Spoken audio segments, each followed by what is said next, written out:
Look at that. Very proud of you. Here we go. The camera also shines a light. I saw the funny expression I make when I'm shocked. I decided my clothes were frumpy, and I realized I've spent years saying it's fine on repeat.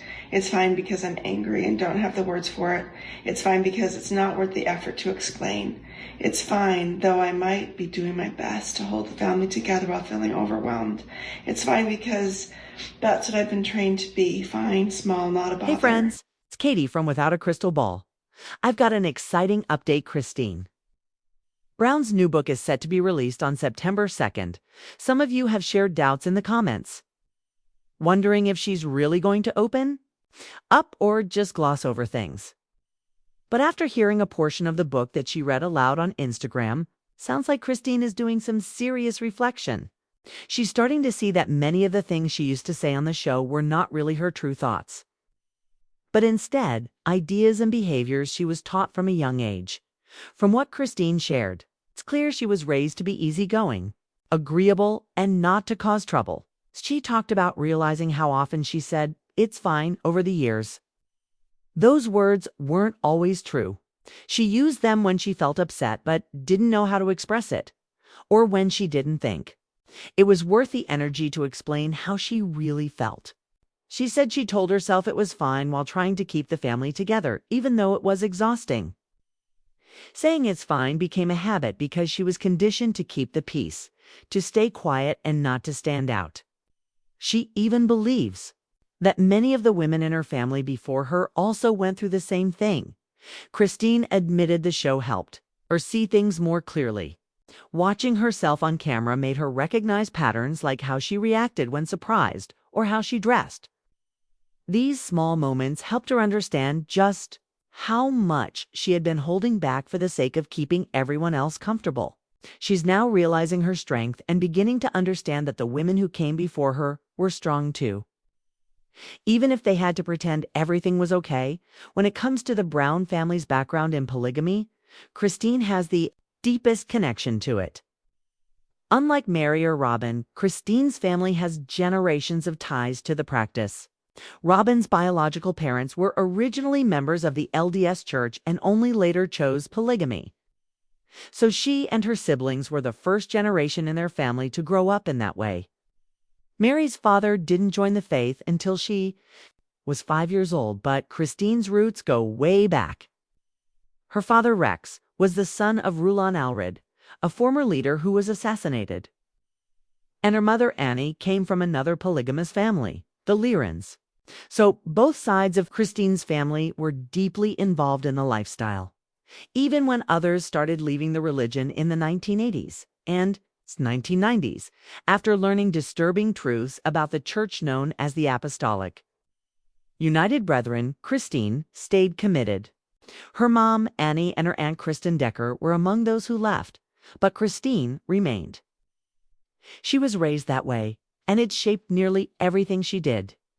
Her story is not just about leaving polygamy, it's about breaking free from lifelong patterns and finally discovering who she really is. Christine Brown's family history is deeply connected to polygamy. Her mother, Anna, and her grandfather, Florin, come from the LeBaron family.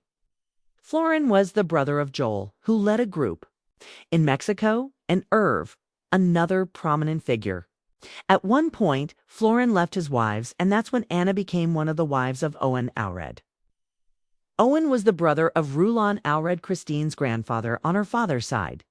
This means Christine's maternal grandmother ended up marrying someone who was essentially Christine's great-uncle.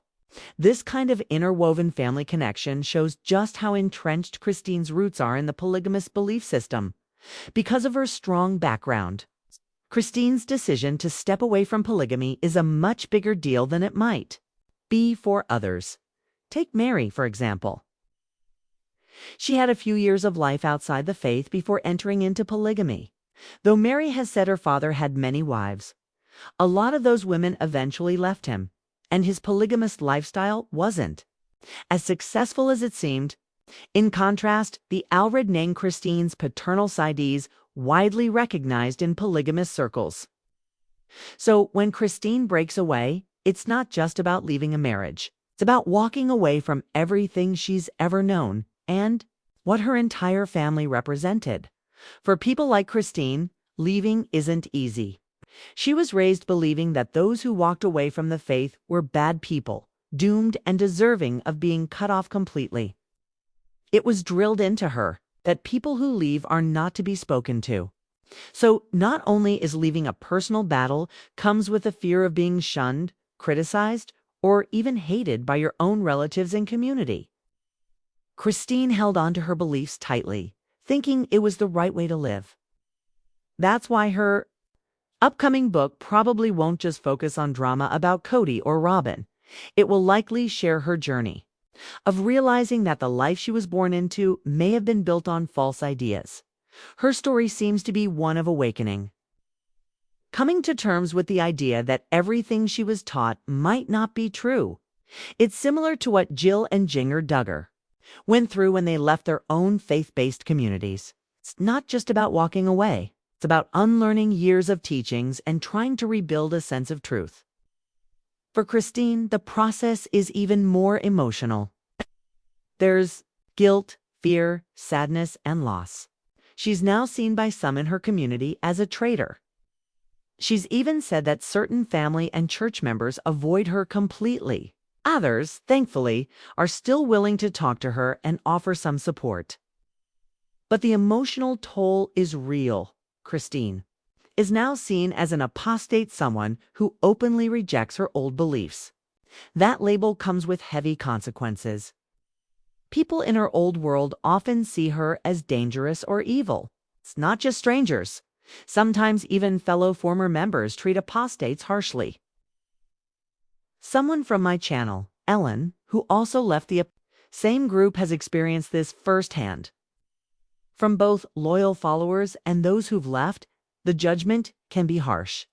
Leaving polygamy might look clean on television, but behind closed doors there's usually heartache, tension, and emotional damage. Christine's book probably won't just talk about what the cameras caught. It will give us insight into the pain and bravery it took to leave behind everything she once believed. Others from her group have written books, like her aunt Kristen Decker and her brother Jay, who shared what it's like from a male perspective. These stories reveal how complex and painful it can be to step away from a life where everything was controlled and nothing was questioned until one day you realize it's time to question it all. Hey friends, Katie here from Without a Crystal Ball. Today I want to talk about something really important. There was a point made about how some men grow up being told they don't need to take responsibility for their actions. That kind of thinking can cause serious problems, especially for men who don't naturally act like that. Society often pressures them to be strong, dominant, and emotionless, what some might call the alpha male. But for guys who aren't like that, it can be tough.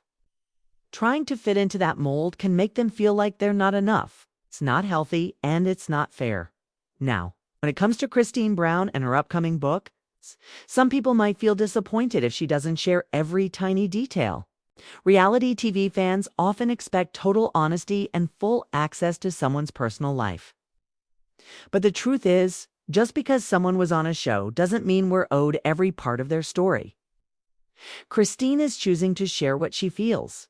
Ready to reveal, and that's a big step. By telling her truth, she may be seen as turning away from the beliefs she grew up with.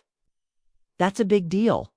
In her community, people who leave are often labeled as outsiders or apostates, but this could be her chance to help others. Some women are still stuck in that world, living under pressure and outdated beliefs. Christine had some advantages: money, recognition, and a public platform. Those things made it a little easier for her to break free. Still, if her story can give just one person hope or the courage to leave, that's powerful. That's more than we could ask from her. Of course, she won't tell the story the exact way others might want. She's not me or you, and that's okay.